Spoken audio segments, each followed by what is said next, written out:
¿Cómo vamos? Muy buen día. A horas del cierre de los nombres, sin mayores sorpresas y alguna novedad que puede surgir de acá hasta las 12 de la noche, pero nada que vaya a afectar lo central. Mientras tanto, pareciera que hay una contradicción. Bueno, contradicciones es aquello de que se nutre la vida, pero me refiero a que por un lado, prácticamente todas las encuestas que están conociéndose muestran una recuperación de la imagen de Macri, del gobierno, y por otro hay signos reveladores de que el gobierno asume haber entrado en problemas electorales severos. ¿Cuál es cierta? Dos cuestiones en particular al respecto de lo último. Una con rebote mediático considerable y la otra lanzada al solo efecto de ver quién pica. Un asunto fue ese casi inenarrable discurso de Macri en Rosario, en el Día de la Bandera, en un club de barrio, rodeado de agentes de seguridad, en reemplazo de una sola persona que pudiera haber asistido por su cuenta, con la intendenta de la ciudad absorta mientras escuchaba las barbaridades de un supuesto jefe de Estado que sustituyó a Manuel Belgrano por Hugo Moyano. Algunas críticas sentimentaloides apuntaron a que por una vez en la vida el presidente debió elevarse sobre la campaña y hacer una intervención de contenido patriótico. Bueno, Macri está impedido de eso y por más que se lo hubieran escrito habría sido impresentable que se asimilara al creador de la bandera. Justo él, ¿no? Justo Macri, suscriptor de la angustia que habrán sentido los próceres cuando declararon la independencia. Uno cree que lo medular pasa por otro lado, porque ese presidente con muestra de desorbitancia, como para haberse jugado a mezclar el culo con la llovizna, tuvo que dedicar su discurso, parece que tiene que dedicar solo su discurso a afirmar su núcleo duro, y no más allá. Me parece que ese es el dato central. Y lo segundo, hablábamos de dos cuestiones de esta semana, es que desde el gobierno y sus voceros han salido a esgrimir que las PASO no tienen razón de ser, siendo que, salvo en algunas fronteras recónditas del abajo de las listas, nadie compite internamente. Obviedad absoluta, arguyen lo caro, la plata que sale hacer una virtual encuesta. Bueno, no es eso. Es que si se eliminaran las primarias, retardan el clima de derrota, prendiéndole todas las velas a un despunte económico que en lugar de agosto arribara en octubre. El adelanto de este contexto pesimista en el gobierno, que repito, se contradice con las encuestas que aparecen mostrando un Macri recuperado. El adelanto, decía, fue la designación de Miguel Ángel Pichetto como compañero de fórmula presidencial. Un Pichetto que esta semana empezó a demostrar sus cortos alcances para quienes falsamente lo presentaron como un abridor de puertas peronistas. Estos días han reflejado que por fuera del Palacio Legislativo, donde Pichetto resultó un sumiso y eficaz, como no, operario de cuanto oficialismo le tocara en suerte, el senador no tiene la capacidad articulatoria proyectada antes en la propaganda que en el imaginario oficialista. Esa proyección no fue ni es otra cosa que la imagen de amplitud pretendida por los cambiemitas, porque Macri, Peña, Durán Barba, compañía han tomado nota de que, tomaron nota de que insistir con el purismo pro los conducía a una derrota con toda seguridad, o casi con toda seguridad. Por tanto, aspirar a peronizarse en dosis reguladas se mostró como movida única. El extinto Cambiemos, como eufemismo exclusivo de Casa Rosada, porque los radicales en rigor han quedado reducidos a una categoría de cadetes, poco menos, nunca creyó seriamente en que Pichetto allegaría voluntades otrora impensadas. Sí, se trató de exhibir, frente a los factores de poder internacionales que obsesionan al macrismo, que el gobierno está dispuesto a una rosca superadora de encerrarse en sí. Y de allí para adelante, vender que el dólar quieto, planchado, y la estabilización del riesgo país son consecuencia de haber agregado a un peronista.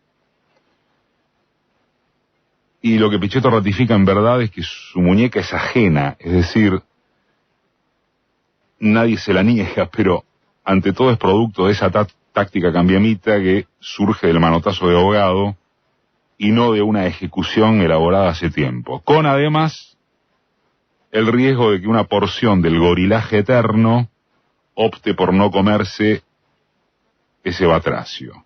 No al menos en una primera vuelta que podría determinar la victoria a derecho viejo de Fernández y Fernández. Resulta gracioso que los colegas macristas hablen de los sapos que se tiene que tragar el kirchnerismo. Lo de ellos viene a ser un congreso de anfibios resumidos en esa figura de Pichetto tras haberse desgañitado contra el peronismo en cualesquiera de sus formas. En síntesis, lo único que habría conseguido formalmente el Rasputín Pichetto en su semana inicial y decisiva para tirar algún 7 bravo, suponiendo con grandilocuencia que pueda adjudicarse a sus gestiones, es una media docena de provincias que llevarán boleta corta a las candidaturas parlamentarias nacionales, sin candidato a presidente. El único de esos distritos con relevancia numérica es Córdoba. Y en todos los casos no se garantiza ni por asomo que dejar libre la elección a presidente implique que en esos lugares se vaya a votar a Macri. Es muy probable que ocurra lo contrario, excepto eventual y justamente por los cordobeses. Misiones, Neuquén, Río Negro, Chubut y Santiago del Estero son imaginables como voto antiperonista masivo a favor de lo que se llamó Cambiemos. Están jodiendo. Y también fueron jocosas, al fin y al cabo, las alusiones de la prensa oficial a que el ganador justicialista santafesino podría ser presidente en la lucha nacional. Una quimera afiebrada que la propia gente de Omar Perotti desmontó en el lapso de horas. Entonces, lo que se ve a esta altura, es una foto, no es la película, es que los cambiamitas intentan ganar tiempo con operaciones sucesivas, pero que se van diluyendo a muy poco de andar. Y el senador Pichetto queda entonces circunscripto al discurso fascistoide, susceptible de evitar más fugas entre ese núcleo duro de los pegoteados, jamás por amor a Macri, sino por espanto a la yegua. Por si fuera poco, candidaturas testimoniales como las de Roberto Labaña y José Luis Espert afectan precisamente a la densidad del voto macrista.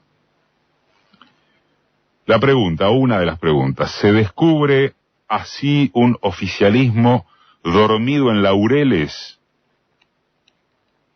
Laureles que comenzaron a diluirse en diciembre de 2017. No, dormido en los laureles, jamás.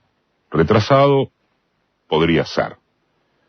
La reacción callejera contra la reforma previsional, diciembre de 2017, apenas a un par de meses del triunfo de Macri en los comicios de medio término, manifestó que en la sociedad argentina sigue habiendo anticuerpos sólidos o competitivos contra el enseñoreo de la derecha. Los números de entelequia en la economía esa que se denomina macro huyen de la bomba de deuda externa generada por la banda que gobierna. Los números se concentran en la cotización del dólar y las divisas del fondo para aguantar hasta las elecciones. Y vamos a ser repetitivos. Otra vez valga la figura. Esa es la candidatura oficialista, por fuera de los nombres. Las cifras reales chocan de frente con un desempleo vuelto a los 2 dígitos después de 13 años, con ser uno de los países recesivos más intensos del mundo, contra la vergüenza esta de las pequeñas y medianas empresas que cierran a diario y de a decenas. De vuelta repetitivos, es espeluznante que pueda hablarse de chances positivas del oficialismo, así fuere lejanas, cuando no hay un solo indicador económico que lo sostenga. Por eso está claro que la economía es parte sustancial. No es el todo, evidentemente. Macri aceleró la pobreza, la indigencia, la inflación, la caída industrial, la timba financiera, el desánimo colectivo, todo lo que ya sabemos y sin embargo, algo que estará enraizado en los peores componentes del pueblo argentino lleva a no cantar victoria. El odio de clase. O la clase de sujetos que, para decirlo por innúmero oportunidad también, son capaces de votar al revés de sus necesidades, que no intereses, porque eso precisamente es otra cosa. Quizá ahora no vaya a repetirse electoralmente esa contradicción, visto el derrumbe incontrastable promovido por quienes efectivamente significaron un cambio. Quizá la fantasía de que el macrismo puede volver a ganar sea una construcción mediática o encuestológica, que es más o menos lo mismo, y en rigor esté suscitándose una victoria opositora enorme. O quizás sea lo contrario. Si fuera lo anterior, de todas maneras, de todos modos, servirá nada menos y nada más que para vencer en las urnas. Enamorar o convencer firmemente vendrá después y requiere de una muñeca policlasista, polisectorial, casi todo, casi, cuya ausencia en 2015 produjo que demasiados argentinos resolvieran tirarse al precipicio.